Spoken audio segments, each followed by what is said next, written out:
Hello.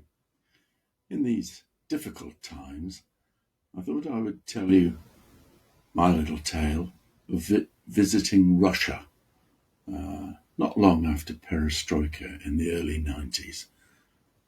I'm going to read it from my book, Bedside Matters, and I hope you might find it interesting. One thing I can guarantee you is it is all true. In the 1980s and 1990s, Russia wanted to join the Western world, and at the instigation of Professor Leslie Southgate from St Bartholomew's Hospital, I was invited to help run a course on doctor-patient communication in St Petersburg. This was partly because of the recent arrival of the Doctor's Communication Handbook, and because of my involvement with the development of the video examination of the RCGP. My co-contributor was Paul Julian, a GP from Hackney, London, who had expertise in running Barlint groups and teaching the lessons learned. To try to teach communication to any group of doctors is a high-risk pastime.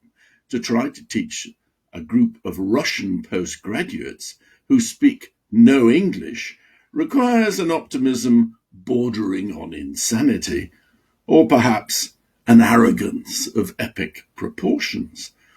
Paul and I did not feel arrogant or especially optimistic. Perhaps we were just stupid. We had been given 5 days to prepare the program and then run it. The Medical Academy for Postgraduate Studies of St Petersburg would provide the participants and the venue. We were given our flight tickets and were to be provided with a flat each. The pre-course briefing was not too encouraging, with a great many do-nots, such as drinking the water, taking too much money, travelling alone, taking expensive cameras, etc. We were both apprehensive and just a little gloomy. I was not looking forward to the experience. How very wrong I was. We knew the Russians were very into Barlint. He was the Hungarian psychoanalyst who had practiced at the Tavistock Clinic in London in the 1950s and 60s. He had worked with a group of pioneering English GPs, including my own trainer, John Horder, and got them to study the emotions in the doctor-patient encounter. He coined the phrase, the drug doctor, and talked about apostolic function and the collusion of anonymity. And he wrote a very influential book called The Doctor, His Patient, and the Illness. Paul was a co-author of the follow-up, Doctor, the Patient, and the Group, Barlint Revisited. We didn't know each other, and I had to play down the fact that Berlintian thought was not really for me at that time. It was very cold in St. Petersburg.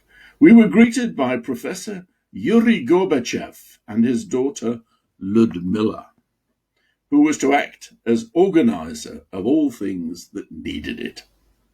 We drove past the still new Second World War memorial, followed by the Napoleonic one. There were lots of holes in the road.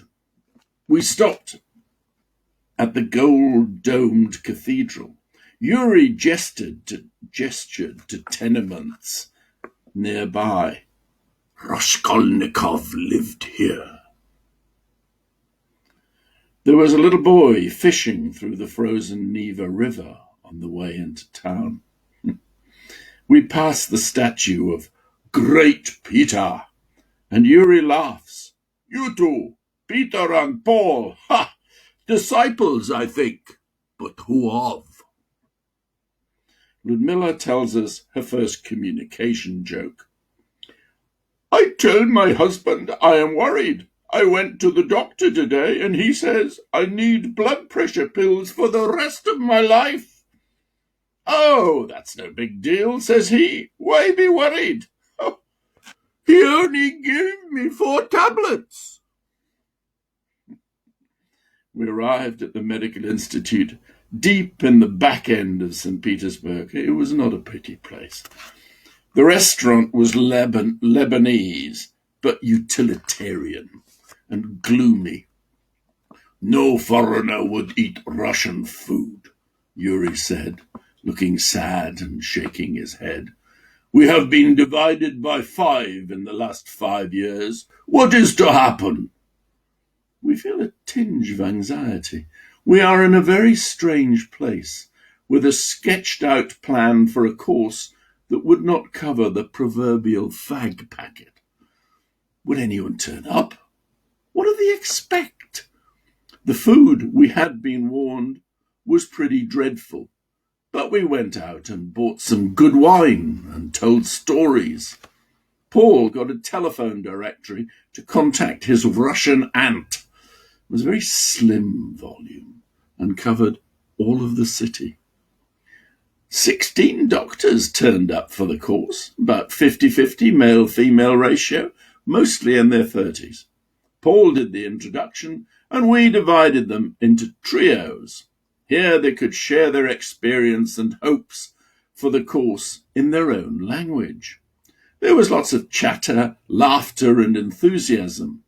In truth, Paul and I turned out to work well together, but our Russian was non-existent. "How did you run a course in communication skills, you might well ask?" "Katya," was the answer. Katya Shakhta was a young Russian doctor married to a mathematician who spoke perfect, fluent English. I asked her on day 1 of the course, when I discovered that she could translate faster than I could think. Not too difficult, I hear you say. Just how she had learned so well. "World service," she replied. She enlarged a little later by telling me that since childhood, every night she had listened to the BBC World Service broadcasts and learned her English that way. This was a dangerous thing to do in Russia during the Soviet regime. But her father had thought it important and had believed that a time would come when it would be necessary to know English. I was only the second English-speaking person she had met. The other had been a Jewish professor from the Bronx, and she had not understood him very well.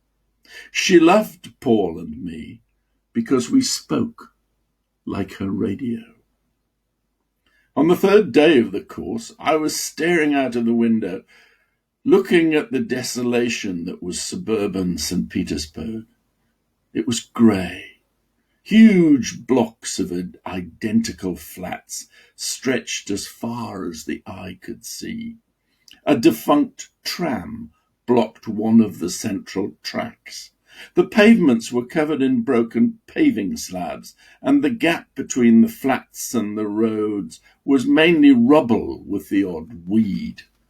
The thing that really got to me were the manholes without lids, oozing steam, but with absolutely no protection for any pedestrian who could so easily disappear down one. I turned to Katya and, with some frustration, asked her what it was about her own town that made it so unhelpful and unprepossessing to its inhabitants. She smiled and said, I can hear her now, with her deep Russian lilt, "Ah, Peter, you do not understand our country yet. After 70 years of revolution, we have a saying. Otherwise, it would be convenient." The power of that saying, "otherwise it would be convenient," has not diminished. It is such an acceptance of what cannot be changed. By this time in the course, some things were becoming clearer. Russia was still a mess. Many features of Russian healthcare were strange to us, some bad, some good, and some just different. In most countries, doctors are socially and economically privileged, but in Russia, a doctor's pay was lower than the average wage, and they earned more moonlighting as taxi drivers. Under communism, medicine was a poor relation of mechanical engineering. The biomechanical model ruled supreme, and enthusiasm for medical technology, imaging, and endoscopy was strong. We learned of a professor who had an interest in psychosomatic issues, branded a non-person, deprived of rights to travel or to meet foreigners. He had wanted to come on our course, but was unable to. Despite this, we discovered a rich vein of spirituality in Russian culture that made even worldly wise apparatchiks open to Balint and the humanist side of medicine. While herbalism and physical therapies seemed fully integrated into Russian healthcare, methods of medical education had failed to keep pace with developments in other parts of the world. Teaching was mostly by didactic lectures, and postgraduate training focused on defending a research thesis rather than on practical skills. Katya admitted quietly that she was a member of the Anthroposophical Society, strongly influenced by the works of Rudolf Steiner, a heartfelt form of Christian mysticism focusing on the soul. Andrei was the oldest doctor on the course by a long way, wearing a very old jacket and even older shoes. He was a specialist in terminal care, not a common specialty at that time. He had worked with Dr. Robert Twycross at the Michael Sobel Hospice in the Churchill Hospital, Oxford, as had I. He said he played bells to his patients and wanted this course to make him tastier to them, his patients. The course went pretty well until the afternoon of the third day. The participants had role-played a work-a-day consultation and were now discussing the performance of the doctor. The doctor was Timur, a tall, thin emergency doctor with, as it turns out, even thinner skin. I had not properly stressed the rules of debriefing consultations. Good points first, and no criticism without recommendation. The Russians came from a hard school. They were not used to taking prisoners. Timur's nervous and faltering performance was dissected without mercy. Paul and I tried to protect him, but we were too late, and the episode left a bitter taste. I've never underplayed the rules since. Vladimir, a submariner from Ukraine, was unsympathetic. He said it was Timur's fault for being useless. It turned out they were good friends. As I said, it was a tough school. On the fourth night, Andrei invited Katya, Paul's wife Mary, and me to have a meal in his apartment. This was a chance to get the real feel of Russia. It turned out to be the most bizarre and wonderful evening I have ever experienced, and I retell it as much for me as for you. You will think I'm making it up. I'm not. Andrei's flat was in old central St Petersburg, 15 stations away on the metro, and a walk past an army of indigent poor selling one onion or half a chicken with that same Slavonic look of absolute resignation. This was still a chilling country. Katya kept looking over her shoulder. I asked her why. Force of habit, she said. It was very dark, and the apartment, despite the detailed, beautifully drawn map, was not easy to find. A very old babushka helped in the end and pointed into the gloom towards a sort of fire escape that looked as if it had been built in the time of Peter the Great. We spotted a dilapidated-looking lift with a Cyrillic sign on it. Katya translates it into "danger of dying." We walked. Of course, it was the top flat. We knocked on the door. Nothing. After a while, we knocked again, and the door opened slowly, just with the effort of knocking. It was dimly lit, not a bulb over 25 watts.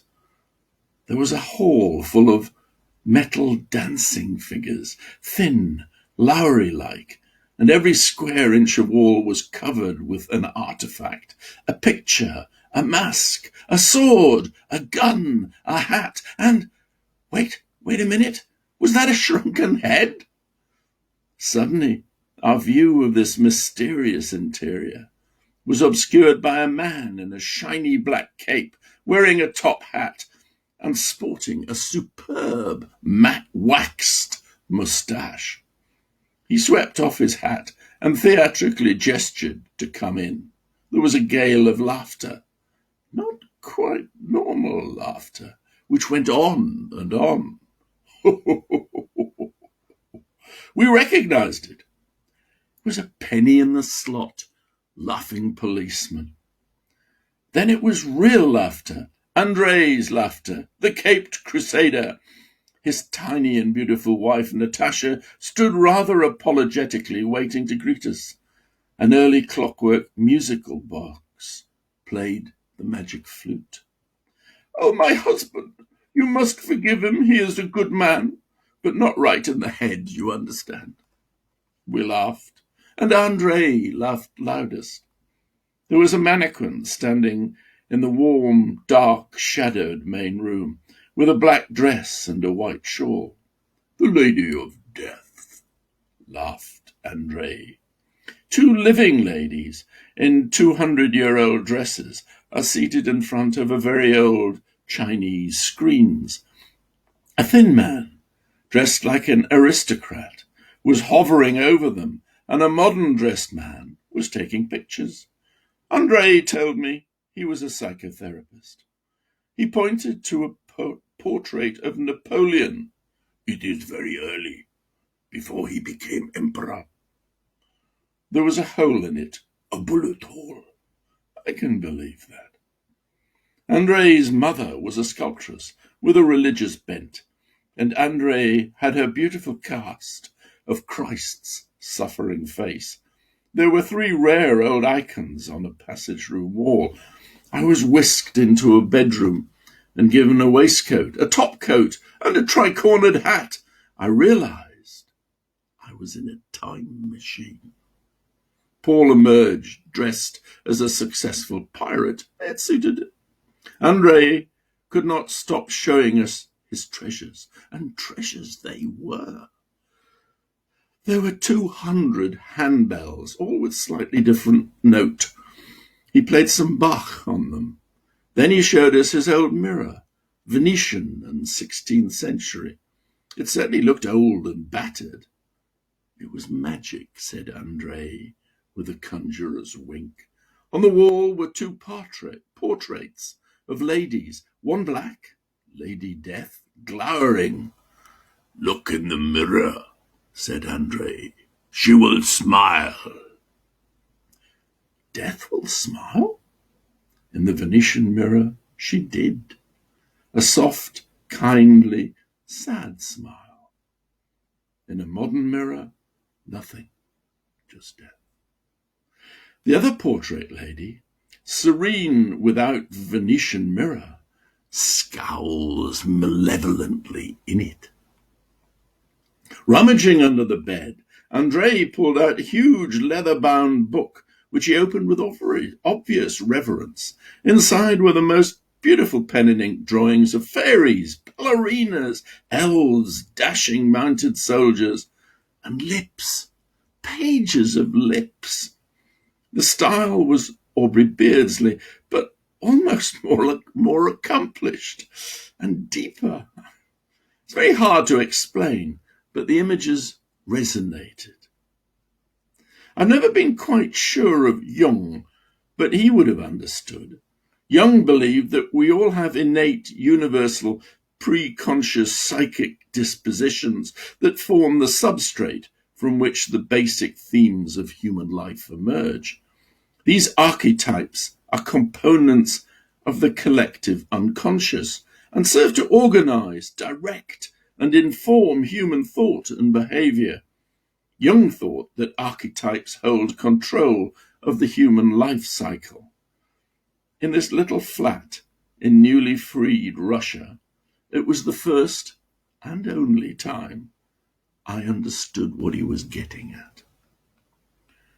They have all been hidden for 80 years. They have survived like the human spirit, which is why they are important, and they are survivors of a more beautiful time, said Georgie, Andrea's wife. Then she smiled patiently and said our supper was ready.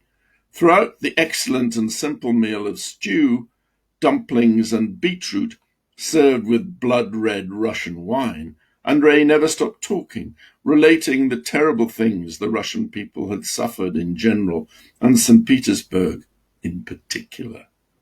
He asked me to guess how many had died in the city during the Second World War. We suggested 500,000. His laughter was hollow this time. 3 million, he told us. Wikipedia might beg to differ, but it was a lot. More than all of us can really imagine. After the sweet honeyed baklava, Andrei took Katya by the hand and led her from the table. On the far wall were several metal plates, rectangular and varying in size from 2 by 1 foot to about 4 by 2 foot. These are for my patients. Let them choose which one is for them. He tapped a few of them. The intensity and depth of the sound, touching parts hard, even impossible to touch, was unbelievable. One sounded like the steps, another like an anthroposophical soul. A third was made of rocket metal and sounded like 2001, A Space Odyssey. They had ribbons threaded through holes on each side of the plate. Andrei stood Katya by these plates, chose a middling-sized one, and, with the ribbons, hung it gently over her neck and round her shoulders. He steadied her as she staggered under the weight. Then, holding her shoulders, he looked deep into her eyes and slowly tilted her forward until the thick metal plate hung away from her body. "Stay still, little one," he said in Russian, in by far his softest voice to date. From off the wall he produced a padded hammer, and without warning struck the plate with some force, right in the centre. He dropped the hammer and held Katya tight by the shoulders. The sound, such a sound, so unexpected, so soulful, so even, so deep, went on and on. It was like the Russian steppes, and yet, very gradually, the nose changed and began to fade. I looked at Katya. Tears were rolling down her face, not little tears, but a flood. Still he held her. The noise got fainter and fainter and more intense. I know that doesn't make sense, but it's how it was. Andrei's fingers were white and buried into her shaking shoulders. Then it was quiet. Katya was quiet too. Andrea relaxed his grip and removed the bell, for that's what it was, in one easy movement. "I do that with my patients," he said, and slumped into an armchair, silent. Andrei's 14-year-old daughter, Anastasia, appears. "Do you love Tolkien?" she asks. "We talk of Frodo and the Ring, of Gandalf and Mordor, and suddenly Mordor seems close." It turns out it was closer than I thought. We arrived back at our flats, and at around midnight there was a knocking on my door. "Paul, for a nightcap?" "No." 2 large and grinning Russians pushed in. I took in that they were wearing slippers, so they must be staying here too. They are drunk. They questioned me in Russian. Do I want vodka? No. But that is not the correct answer. After a firm prompting, I say, okay. They whoop, and one ran to get a bottle, the other opened my drawers to see what I have. A sense of nervousness crept in. The bottle was labelled Black Death, the best Swedish, I think they say. Better than Russian. Was there a threat here? It was like having two half-tamed bears in the room. The bigger one, about 6'4", said he was a surgeon morgue. I think he meant pathologist. He talked of bullet holes. The other seemed to be telling me he was a police doctor. I drank a toast with them in a gritted teeth bonhomie sort of way. They insisted on one swallow, and they were not small tumblers. Out came the Russian cigarettes, long cardboard tubes with short fags at the end. There was no time to refuse. They liked my name. Pita! Pita! Pita! They repeated. Another toast. I tried to refuse. There was anger. The feeling of threat grows. And I drink another toast. The wimp card is called for. I said I was tired and that my heart was tired. I said I have a pacemaker and I drew a diagram. The big one was fascinated. I must show him. He felt the pacemaker, pushed on it, laughed and stood up and turned and said, and then he was sick in the corridor. Obviously feeling better, he came back in. Strip, he said. He began taking his shirt off. If I had hoped for a Russian dalliance, it was not this sort. This brought me to my feet, emboldened. Niet, said I, shooing them out. They hover. I insisted. Zavtra, said one. Tomorrow, I assumed. Okay, said I, and managed to shut and bolt the door. Tomorrow never came, I am pleased to relate. The prior warnings about the water supply proved accurate. The St Petersburg water system was full of giardia, and despite deliberately not drinking the stuff, we were all struck down by day 3. The standard treatment was metronidazole, but with that antibiotic's poor interaction with alcohol, it was an unwise choice in a country that ran on vodka. But the show must go on. On advice from Leslie Southgate, we had brought ciprofloxacin 500 milligrams with us and took 1,000 milligrams as a stat dose. It worked a treat. We were even able to lay on a buffet lunch for our diligent course-goers, with goodies never seen in Russia at that time that we had bought from England. I've never had a smoked oyster since. On the last night, we were invited to a medical dinner, given partially in our honour. The Russians are parsimonious by learned necessity, and so we shared the stage with a graduate being awarded his PhD. Although at least this was an all-medical affair. Paul's wife Mary was to be taken to the Mariinsky Theatre to see the ballet. She was extremely happy with this arrangement. I was sat next to old Professor Yuri Gorbachev, with Katya on my right. We started with a toast, a small glass of vodka, drunk straight back in one go. Several more followed. Yuri spoke good English, learned from the World Service too. He asked me if life was good for a doctor in England. I gave him a long-winded version of yes. I asked him the same question. He told me that it was okay, though not great, and that doctors were not highly prized in Russia. There were lots of doctors in Russia, but it was better than it was. Than it was? I echoed. He went very quiet, and then I could see he was crying. Just one word, he whispered into the table. Just one word. That's all it took. One word in the wrong place, and then the gulag, or worse. Yes, there was worse. Katya saw what was happening and whispered for me to be careful. I think she really meant gentle. Yuri went on to tell me a common Russian story of a bourgeois family virtually exterminated by Stalin, who hated any form of intellectualism. It was not a common story to me, and it was so raw to him. The loss of brothers, daughters, parents, and friends covered most of the several courses and many more toasts.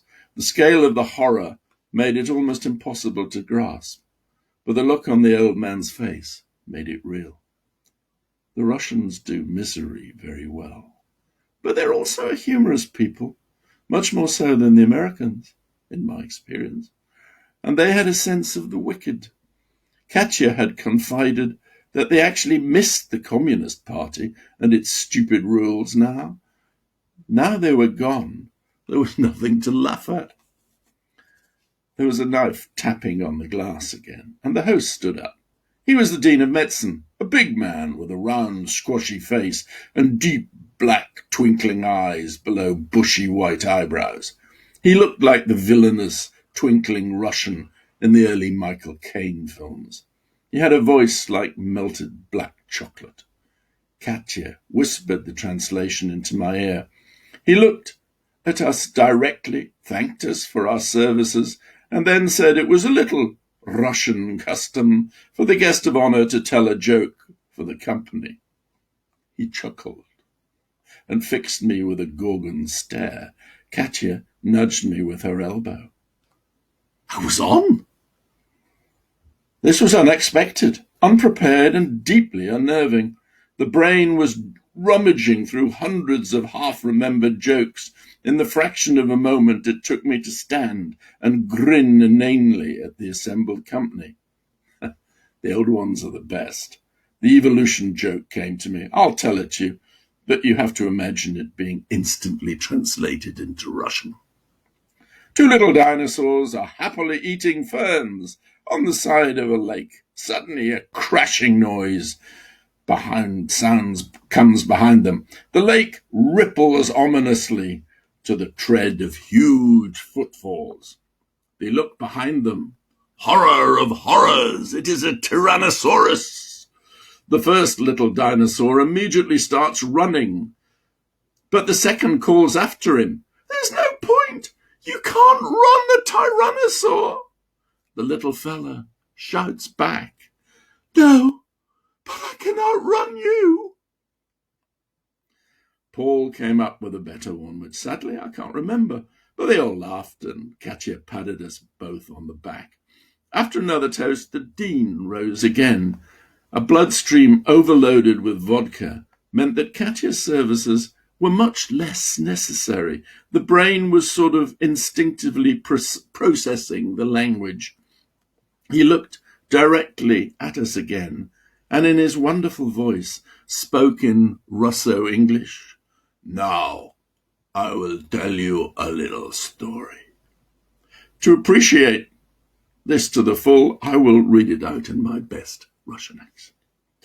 This is an important story for our guests, Peter and Paul, who had the good manners to come here with Russian names, and the even better manners to help us learn how to improve our medical care in this beautiful city, and to teach us all how to communicate. He smiled, a deeply ironic smile. They came with their foreign language, but Katya, our colleague here, translated for us, and so we have all learned from our new friends. Well, let me tell you a little story to illustrate the importance of our lovely Katya's skill. In an old house, there was a mouse, a hungry mouse. One day a smell wafted into his mouse hole, behind the skirting board. It was a wonderful smell. It was cheese, but such a cheese. The smell was so good that the mouse was almost driven crazy. He peered out to see if the coast was clear, but he hears meow. Ah, he thought, the cat! If I go out now, she will kill me. So he waited. Ah, but the smell! It was intoxicating. It filtered deep into his being. He needed that cheese. He must have it. He peered out again. Woof, woof. Ah! That is the dog. The dog will chase away the cat, and I will have my cheese. So he rushed out to have his fill, but he didn't get more than a foot. The cat jumped on him and killed him. He paused and looked around the company. The cat. She turned to her kitten. Now you understand the need for foreign languages. A couple of years later, Katya, Timur, and Vladimir came to stay at my home in Culham, Oxfordshire. They were all Tolkien and C.S. Lewis fans, so the proximity to Oxford was a big draw. But they had a special request. They must go to the next-door village of Sutton Courtenay, and there to the graveyard of All Saints' Church. Why? The churchyard is the burial place of Eric Arthur Blair, 1903 to 1950. Much better known by his pen name, George Orwell.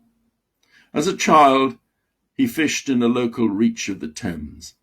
He requested to be buried in an English country churchyard of the nearest church to where he died. However, he died in London, and none of the local churches had any space in their graveyards. Thinking that he might have to be cremated against his wishes, his widow asked her friends whether they knew of a church that had space for him. David Astor was a friend of Orwell and was able to arrange his burial in Sutton Courtenay, a classic English country village, as Orwell had specifically requested, as the Astor family owned the manor. In 1998, the grave was obscure and minimally tended, but 3 young Russians were moved to tears. 1984 had been and gone. That's the end.